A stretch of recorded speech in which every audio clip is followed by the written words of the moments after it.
TRP தேர்வுக்கு தயாராகும் ஆசிரியர்கள், மாணவர்கள் அனைவருக்கும் வணக்கம். தாராபுரம் ஜேபி புக் சென்டர்லேருந்து ஜெயக்குமார் பாலகிருஷ்ணன்.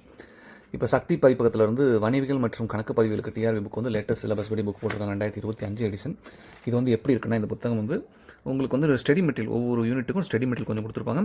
அதுக்கப்புறம் அதற்கான அப்ஜெக்டிவ் கொடுத்துருப்பாங்க, பயிற்சி வினாத்தாள்களும் கொடுத்துருப்பாங்க. அப்புறம் கடந்த 2020-21 நடந்த கொஸ்டின் பேப்பரை சால்வ் பண்ணி கொடுத்துருப்பாங்க கீயோட. சரிங்களா? எஸ், ஒரு நான் ஃபஸ்ட் இண்டெக்ஸ் பேஜ் காமிச்சிடறேன். அந்த இண்டெக்ஸ் பேஜ் பார்த்துக்குங்க. பார்த்துட்டு எஸ், இந்த இண்டெக்ஸ் பேஜ். சரிங்களா? இது வந்து வணிகவியல் மற்றும் கணக்கு பதிவுகளுக்கான சிலபஸ் பேஜ். இது அது ஃபஸ்ட்டு கொடுத்துருவாங்க. அதுக்கப்புறம் இந்த சிலபஸில் இந்த புக்குகள் எப்படி இருக்குது அப்படிங்கிறத நம்ம பார்க்கணும். சரிங்களா? அது ரொம்ப முக்கியம். டிஎன்பிஎஸ்சி டெட்டு கொடுக்குற சிலபஸை தாண்டி இவங்க அதை எப்படி ஃபாலோ பண்ணியிருக்காங்க பேட்டர்ன் அப்படிங்கிறத நீங்கள் பார்க்கணும். ஸோ இப்படி தான் இருக்குது, நீங்கள் கவனிச்சிக்கலாம்.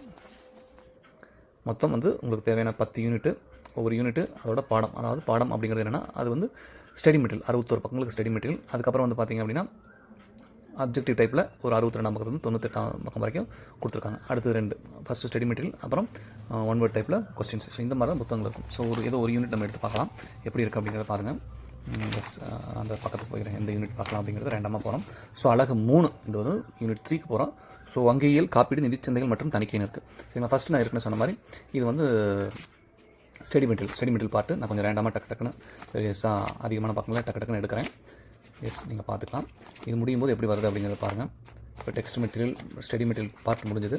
ஸ்டடி மெட்டீரியல் பார்ட் முடியும் அப்படின்னே அடுத்து கொள்குறி அப்ஜெக்டிவ் டைப் ஸ்டார்ட் ஆகிடுது. சரிங்களா? இது வந்து கொடுத்துருப்பாங்க, கொஸ்டின் கொடுத்துருப்பாங்க. கீழே வந்து பார்த்திங்கன்னா அதோட ஆன்சர்ஸ் கொடுத்துருப்பாங்க. எஸ், அப்படியே பார்த்திங்கன்னா வரும் உங்களுக்கு. கீ மட்டும் கொடுத்துருப்பாங்க. சரிங்களா? அதுக்கப்புறம் வந்து உங்களுக்கு வந்து அதோட ரீசன் என்ன, எக்ஸ்ப்ளனேஷன் பார்ட் கொடுத்துருக்கோம். இப்போ 105 கேள்விகள் வந்துச்சு. அதோட கீ வந்து கீழே கொடுத்துறாங்க என்ன ஆன்சர்னு, அது ஏன் அந்த ஆன்சர் அப்படிங்கிறத உங்களுக்கு வந்து எக்ஸ்ப்ளனேஷனோட அடுத்து வந்துடும். இப்படி தான் ஒவ்வொரு யூனிட்டுமே உங்களுக்கு இருக்கும். எப்படி? Study material, objective type and then explanation part.